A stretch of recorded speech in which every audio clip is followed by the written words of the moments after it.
नमस्कार, मैं हूं माधुरी। आप देख रहे हैं वागड़ वार्ता 91। वागड़ वार्ता 91 में आपका स्वागत है। प्रदेश और संभाग की ताजातरीन खबरों से अपडेट रहने के लिए आज ही हमारे चैनल को सब्सक्राइब कर लें और बेल आइकन को जरूर दबाएं। चलिए खबरों का सिलसिला शुरू करने से पहले नजर डाल लेते हैं अब तक की टॉप हेडलाइंस पर। सड़क हादसे में घायल एबीवीपी नेता की हुई मौत। तेज रफ्तार कार की टक्कर के बाद उदयपुर में चल रहा था इलाज। विवाहिता ने ससुराल पक्ष पर लगाया मारपीट का आरोप। पति सहित 7 लोगों पर दर्ज हुआ मामला। महंगाई के विरोध में बैलगाड़ी लेकर सड़कों पर उतरी विधायक। पेट्रोल, डीजल और गैस की बढ़ती कीमतों पर सरकार को घेरा। बांसवाड़ा जिले में हुए दर्दनाक सड़क हादसे में घायल एबीवीपी के जिला संगठन मंत्री नरेश राठौड़ की इलाज के दौरान मौत हो गई। हादसे में उनके सिर और शरीर में गंभीर चोटें आई थी। उन्हें बांसवाड़ा से उदयपुर के गीतांजलि हॉस्पिटल रेफर किया गया था, जहां शुक्रवार सुबह उन्होंने दम तोड़ दिया। हादसे में उनके चचेरे भाई मीर राठौड़ भी घायल हुए हैं, जिनका इलाज जारी है। घटना के बाद परिवार और समर्थकों में शोक की लहर है। बांसवाड़ा प्रतापपुर मार्ग पर हुए भीषण सड़क हादसे ने एक युवा छात्र नेता की जिंदगी छीन ली। एबीवीपी के जिला संगठन मंत्री नरेश राठौड़ की शुक्रवार अलसुबह इलाज के दौरान मौत हो गई। हादसे के बाद उनकी हालत बेहद गंभीर बनी हुई थी। जानकारी के मुताबिक गुरुवार दोपहर नरेश राठौड़ अपने चचेरे भाई मीर राठौड़ के साथ बाइक से गांव भीमसोर लौट रहे थे। इसी दौरान बजवाना गांव के पास सामने से आ रही तेज रफ्तार क्रेटा कार ने उनकी बाइक को जोरदार टक्कर मार दी। हादसा सड़क के एक तीखे मोड़ पर हुआ, जहां टक्कर इतनी भीषण थी कि दोनों युवक सड़क से दूर जा गिरे। दुर्घटना में नरेश राठौड़ के सिर में गंभीर चोटें आई और शरीर में अंदरूनी चोटों के कारण उनकी हालत नाजुक हो गई। वहीं मीर राठौड़ के पैर में फ्रैक्चर हुआ और सिर में भी चोट लगी। स्थानीय लोगों ने तुरंत दोनों घायलों को संभालकर एम्बुलेंस की मदद से महात्मा गांधी जिला अस्पताल पहुंचाया। प्राथमिक उपचार के बाद डॉक्टरों ने दोनों को उदयपुर रेफर कर दिया। उदयपुर के गीतांजलि हॉस्पिटल में इलाज के दौरान शुक्रवार सुबह करीब 6 बजे नरेश राठौड़ ने दम तोड़ दिया, जबकि मीर राठौड़ का इलाज जारी है। नरेश राठौड़ लंबे समय से एबीवीपी से जुड़े हुए थे और वर्तमान में जिला संगठन मंत्री की जिम्मेदारी संभाल रहे थे। वहीं घायल मीर राठौड़ भी संगठन की गतिविधियों में सक्रिय भूमिका निभाते रहे हैं। दोनों भाजपा के पूर्व एसटी मोर्चा महामंत्री धर्मेंद्र राठौड़ के परिवार से है।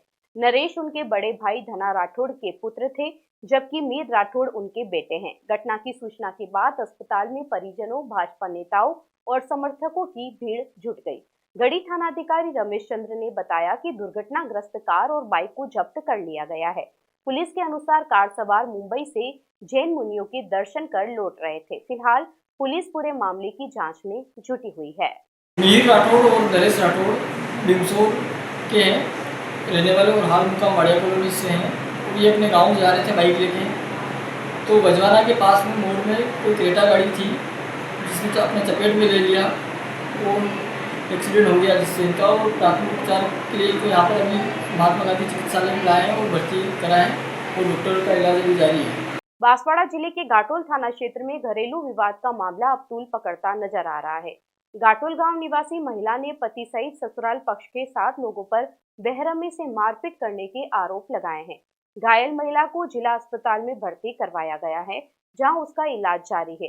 पीड़िता का कहना है कि परिवार में लंबे समय से विवाद चल रहा था और आए दिन उसके साथ झगड़ा व मारपीट की जाती थी। घाटोल थाना क्षेत्र में एक महिला के साथ कथित मारपीट का मामला सामने आने के बाद इलाके में चर्चा का माहौल बना हुआ है। घाटोल गांव निवासी सोनू नाम की महिला ने अपने पति और ससुराल पक्ष के अन्य लोगों पर गंभीर आरोप लगाए हैं। पीड़िता के मुताबिक परिवार में लंबे समय से विवाद चल रहा था। महिला ने बताया कि उसका पति अपनी मां के साथ नीचे रहता था, जबकि वह घर की ऊपरी मंजिल पर अलग रहती थी। इसी बात को लेकर आए दिन परिवार में कहासुनी होती रहती थी। महिला का आरोप है कि विवाद बढ़ने पर पति, देवर, 2 ननंद और सास सहित कुल 7 लोगों ने मिलकर उसके साथ मारपीट की। घटना में महिला घायल हो गई, जिसके बाद उसे उपचार के लिए जिला अस्पताल में भर्ती करवाया गया। अस्पताल में उसका इलाज जारी है। घटना के बाद परिजनों और स्थानीय लोगों में भी मामले को लेकर चर्चा तेज हो गई। वहीं पीड़िता ने आरोप लगाया कि ससुराल पक्ष के लोग लगातार उसे परेशान करते थे और आए दिन झगड़ा कर मारपीट करते थे।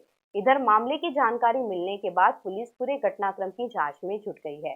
पुलिस का कहना है कि महिला के बयान और मेडिकल रिपोर्ट के आधार पर आगे की कार्रवाई की जाएगी।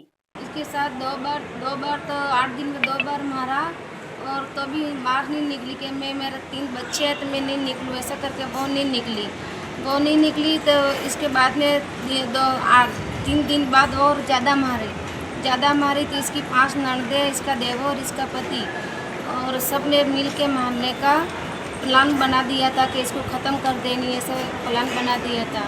तो नंगी करके मारी और पाँव रख दिया इसके। बांसवाड़ा जिले के लोहारिया थाना क्षेत्र से दर्दनाक खबर सामने आई है। सामागढ़ा गांव निवासी बुजुर्ग की सड़क हादसे के बाद मौत हो गई। कुछ दिन पहले पैदल जा रहे बुजुर्ग को तेज रफ्तार बाइक ने टक्कर मार दी थी, जिसके बाद उन्हें गंभीर हालत में उदयपुर रेफर किया गया था। इलाज के बाद परिजन उन्हें घर लेकर लौट रहे थे, लेकिन रास्ते में उनकी तबीयत बिगड़ गई और उन्होंने दम तोड़ दिया। लोहारिया थाना क्षेत्र के सामागढ़ा गांव में एक सड़क हादसे ने परिवार की खुशियां छीन ली। स्थानीय निवासी बुजुर्ग लक्ष्मण नाथ रावल की इलाज के दौरान मौत हो गई। हादसे के बाद से उनका उदयपुर में उपचार चल रहा था। जानकारी के मुताबिक कुछ दिन पहले लक्ष्मण नाथ रावल गांव में पैदल जा रहे थे। इसी दौरान एक तेज रफ्तार बाइक सवार ने उन्हें जोरदार टक्कर मार दी। हादसा इतना गंभीर था कि बुजुर्ग महिला गंभीर रूप से घायल हो गई। स्थानीय लोगों और परिजनों की मदद से उन्हें तुरंत अस्पताल पहुंचाया गया, जहां प्राथमिक उपचार के बाद हालात नाजुक होने पर उदयपुर रेफर कर दिया। उदयपुर में कई दिनों तक उनका इलाज चला। डॉक्टरों की देखरेख में उपचार के बाद परिजन उन्हें वापस घर लेकर लौट रहे थे, लेकिन रास्ते में अचानक उनकी तबीयत बिगड़ गई। परिजन उन्हें संभाल पाते इससे पहले ही बुजुर्ग ने दम तोड़ दिया। बुजुर्ग की मौत की खबर मिलते ही परिवार में मातम छा गया। गांव में भी शोक का माहौल बन गया। पुलिस ने शव को मोर्चरी में रखवाया है और पूरे मामले की जांच शुरू कर दी है। लोहारिया थाना पुलिस हादसे के कारणों और बाइक सवार की भूमिका को लेकर जांच में जुटी हुई है। बांसवाड़ा जिले के कुशलगढ़ में बढ़ती महंगाई को लेकर कांग्रेस ने राज्य सरकार के खिलाफ जोरदार प्रदर्शन किया। कुंभलगढ़ विधायक रमीला खड़िया बैलगाड़ी पर सवार होकर विरोध प्रदर्शन में शामिल हुई और भजनलाल सरकार पर जमकर निशाना साधा। विधायक ने आरोप लगाया कि पेट्रोल, डीजल और घरेलू गैस की लगातार बढ़ती कीमतों से आम जनता परेशान है, लेकिन सरकार राहत देने के बजाय केवल दिखावा कर रही है। कुशलगढ़ में कांग्रेस कार्यकर्ताओं ने बढ़ती महंगाई को लेकर अनोखे अंदाज में विरोध प्रदर्शन किया। प्रदर्शन का नेतृत्व विधायक रमीला खड़िया ने किया, जो बैलगाड़ी पर सवार होकर सड़कों पर उतरी। इस दौरान बड़ी संख्या में कांग्रेस कार्यकर्ता और समर्थक मौजूद रहे। विधायक रमीला खड़िया ने कहा कि लगातार बढ़ रही महंगाई ने आम जन की कमर तोड़ दी है। पेट्रोल, डीजल और घरेलू गैस की कीमतों में बार बार हो रही बढ़ोतरी से गरीब और मध्यम वर्ग सबसे ज्यादा प्रभावित हो रहा है। उन्होंने आरोप लगाया कि सरकार जनता को राहत देने में पूरी तरह विफल साबित हो रही है। खड़िया ने कहा कि मुख्यमंत्री हेलीकॉप्टर और इलेक्ट्रिक वाहनों में सफर कर पेट्रोल, डीजल बचाने का संदेश दे रहे हैं, लेकिन दूसरी तरफ आम आदमी महंगाई की मार झेलने को मजबूर है। उन्होंने कहा कि पिछले 15 दिनों में कई बार ईंधन और गैस के दाम बढ़ाए जा चुके हैं, जिससे लोगों की परेशानियां और बढ़ गई है। प्रदर्शन के बाद कांग्रेस नेताओं ने राज्यपाल के नाम एसडीएम को ज्ञापन सौंपा और बढ़ती महंगाई पर नियंत्रण की मांग की।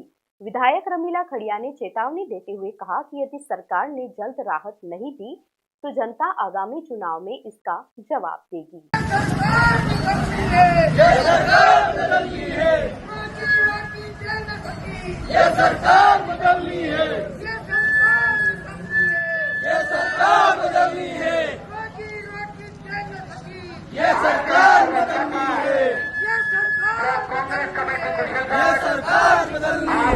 चलते चलते फिर नजर डालते हैं आज की टॉप हेडलाइंस पर।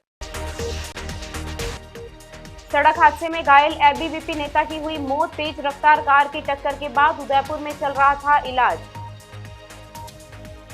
विवाहिता ने ससुराल पक्ष पर लगाया मारपीट का आरोप। पति सहित 7 लोगों पर दर्ज हुआ मामला। महंगाई के विरोध में बैलगाड़ी लेकर सड़कों पर उतरी विधायक। पेट्रोल, डीजल और गैस की बढ़ती कीमतों पर सरकार को घेरा। अपने स्मार्टफोन पर प्रदेश भर की खबरों से अपडेट रहने के लिए आज ही हमारे चैनल को सब्सक्राइब कर लें और बेल आइकन को जरूर दबाएं। फिलहाल इस बुलेटिन में इतना ही। अब दीजिए इजाजत माधुरी को। आप जुड़े रहिए वागड़ वार्ता 91 के साथ। नमस्कार।